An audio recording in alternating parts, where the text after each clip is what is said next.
কথোপকথন অত্যন্ত গুরুত্বপূর্ণ। এটা প্রত্যেক সম্পর্কের জন্য, বরং জীবনের জন্য অত্যন্ত গুরুত্বপূর্ণ। যদি কথোপকথন না হয় তাহলে আপনি অপর মানুষকে বুঝবেন কি করে, বা উনি আপনাকে বুঝবেন কি করে? এবার কথোপকথনের দুটি পদ্ধতি থাকে। প্রথম হলো আপনি সামনের মানুষের কথাটা বুঝতে চাইলেন।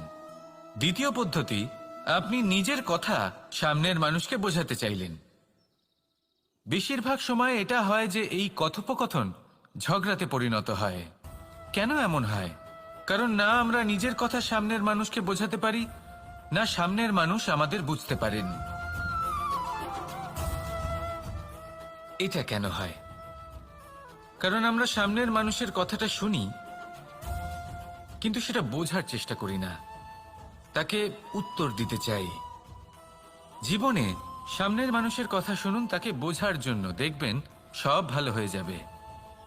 কারণ যে কোনো প্রশ্নের উত্তর আর যে কোনো উত্তরের আরো একটা প্রশ্ন, এটা শুধুমাত্র ঝগড়া সৃষ্টি করে। বরং সামনের মানুষের কথা শুনবেন শুধু তাকে বোঝার জন্য, তার কথা বোঝার জন্য। এই কথোপকথন প্রেমকে জন্ম দিয়ে থাকে। তাহলে আপনিও এটাই করুন, আর আমার সাথে ভালোবেসে বলুন, রাধা রাধা। অমৃত আসলে কি? আমরা সবাই জীবনে অমৃত লাভ করতে চাই, কিন্তু এই অমৃত আসলে কি?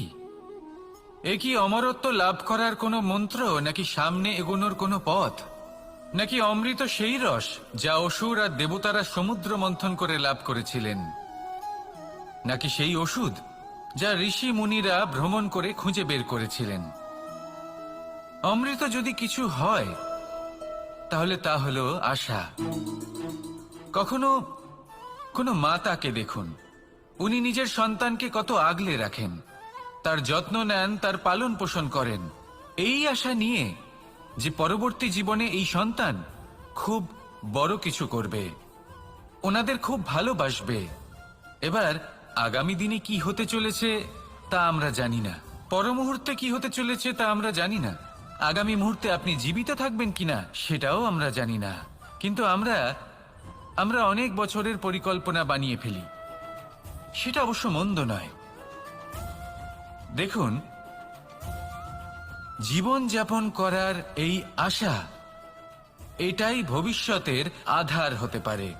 তাই এই আশা হলো গুরুত্বপূর্ণ, তাই একে নিজের সাথেই রাখুন।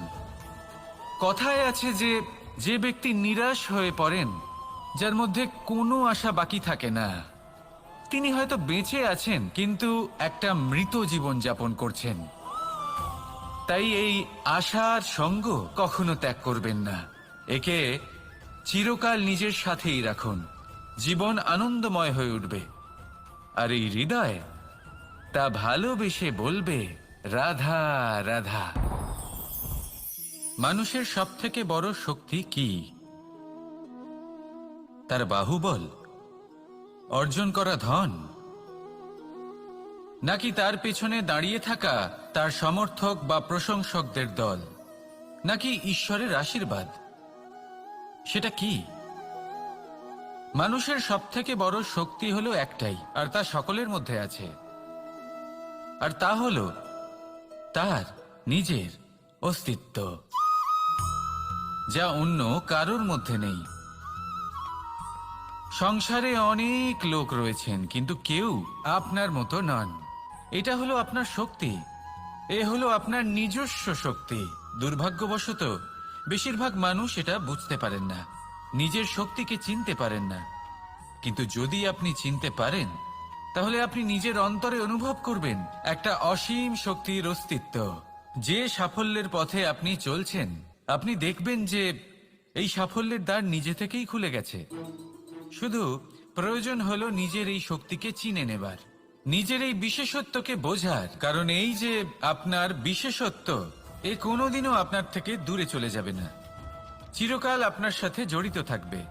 যদি আমি বাহুবলের কথা বলি, সময়ের সাথে সেটা চলে যাবেই। যদি কথা বলি অর্জিত ধনের, তাহলে সময়ের সাথে সেটাও চলে যাবে। মিত্র, পরিবার, বন্ধু, আশীর্বাদ, এই সবকিছু আপনার থেকে দূরে চলে যেতে চলেছে, সেটা আপনিও জানেন। কিন্তু এই যে আপনার অস্তিত্ব, আপনার বিশেষ শক্তি যা শুধু আপনার সাথে আছে তা চিরকাল আপনার সাথেই জুড়ে থাকবে।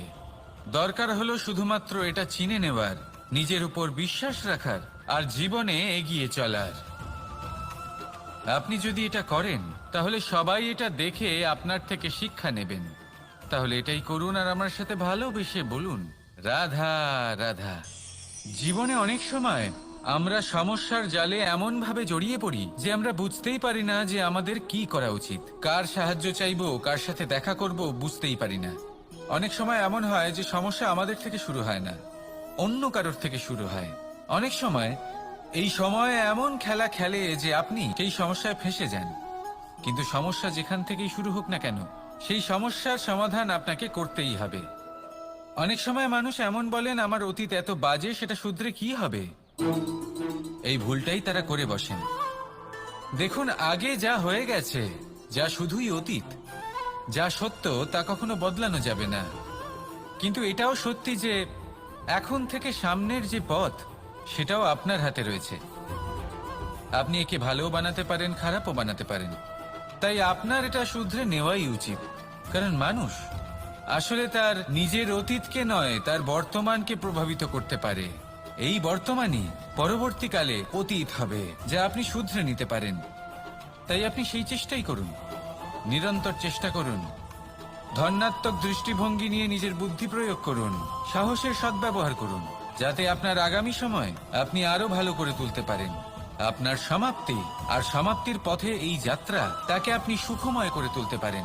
তাহলে এটাই করুন আর আমার সাথে ভালোবেসে বলুন, রাধা রাধা।